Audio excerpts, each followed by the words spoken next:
Okay, today we're going to talk a little bit about matrix mold making. Brush up matrices and poured matrices.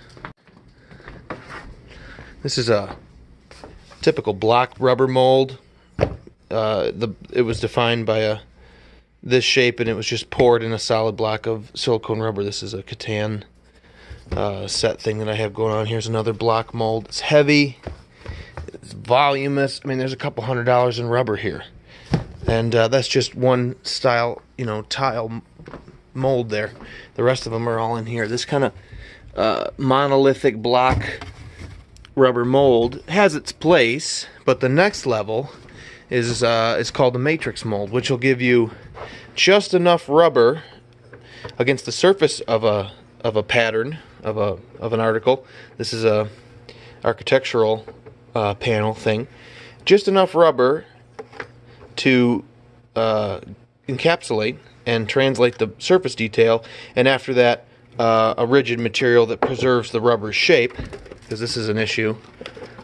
Once you build this, it doesn't work like a monolithic rubber mold, because look at how I couldn't pour this up.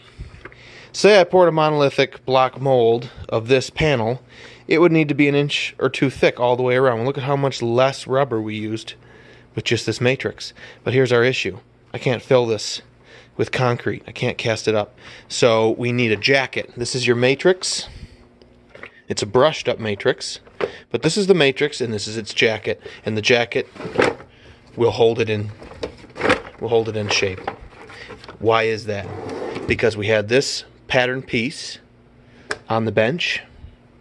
We mixed up and brushed a layer of thickened silicone over our pattern piece. And then without removing it, we built this jacket from plaster bandage over the top. Then we took it apart. We took the jacket off, and it was built against this rubber.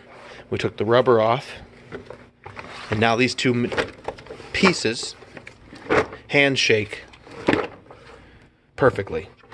They're 100% relative to one another, and thereby we save a ton of rubber and weight and material cost. It's highly effective. However, we had an issue here. This casting material, the concrete, took a toll on this type of rubber, and we got some shrinkage, which is never good, but it doesn't completely fit anymore. It causes all these things to be deformed. As soon as the jacket and the matrix don't fit together, if you're not careful about dissimilar materials and heat and cycling with your casting, they become dissimilar and no longer work. They no longer function. It's also kind of lightweight. It'll work great for a lot of casting materials, but concrete is very heavy. So what did we do? We came back and we did a round 2. Here we have a fiberglass jacket rather than a plaster bandage jacket. The pattern's inside. So rather than putting the pattern on the bench and brushing rubber right onto it and then building a jacket on top of it and taking everything apart, we put the pattern on the bench, and we used a clay cutting board to cut ceramic clay. You can notice this is 1/4 inch thick bars on both sides. So with a wire, when we cut our slabs of ceramic clay, we get 1/4 inch thick slabs of ceramic clay. And we built them up all on this pattern inside. And we made a nice layer of 1/4 inch thick ceramic clay on the pattern. And then on top of that, after we sealed the clay with a spray clear coat, we built a fiberglass jacket. And we took everything apart when it was all hardened up, popped that off, cleared the clay out, wadded the clay up, and put it in these buckets. And once everything's clean, we put it back together with some clamps, you see here, and I've got it sitting on the table at an angle. And I've got this nice hole in here, which was created by leaving a cardboard tube stuck to the clay before we built this jacket, so it left us a nice big pore hole. So now we know how much clay was used, and it was used to describe the matrix. Rather than brushing it up, the rubber, we just described it with clay and built the jacket first. Then we put the jacket back. Now instead of brushing and then building a jacket over it, we're going to pour our matrix into the jacket. We know exactly that it'll be the right thickness because we bothered to use the clay to describe it first, and it'll fill this cavity. It's at an angle so that we can pour, and it will fill all the way up to the top here. And it'll end up being a different rubber. We had shrinkage problems over there. That's a tin cure silicone rubber, and we're moving to a platinum cure. So it's a different smooth on product. It's a smooth sil 936 that we're going to use, but it's a platinum curing product. It'll take heat better. The thickness of the matrix will be greater, and overall this will work better for our purposes, and it'll be far more robust so that our concrete doesn't take such a toll when it's sitting in there like a bowl of concrete here. This is really that was stressing this mold out. This will be far more heavy duty. So we put the jacket back over it, we clamped it, and I bandaged the edge with some Gorilla Tape.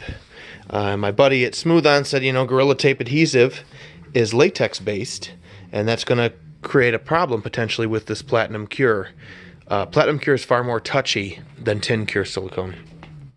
So basically, any sulfur in the clay that might be used, in the latex gloves you might wear, I'll show you later, in this adhesive on this tape, as the silicone fills and potentially squeezes out a little bit. The reason the tape's here to keep it from completely escaping, but where it engages this adhesive on the tape, it may never cure.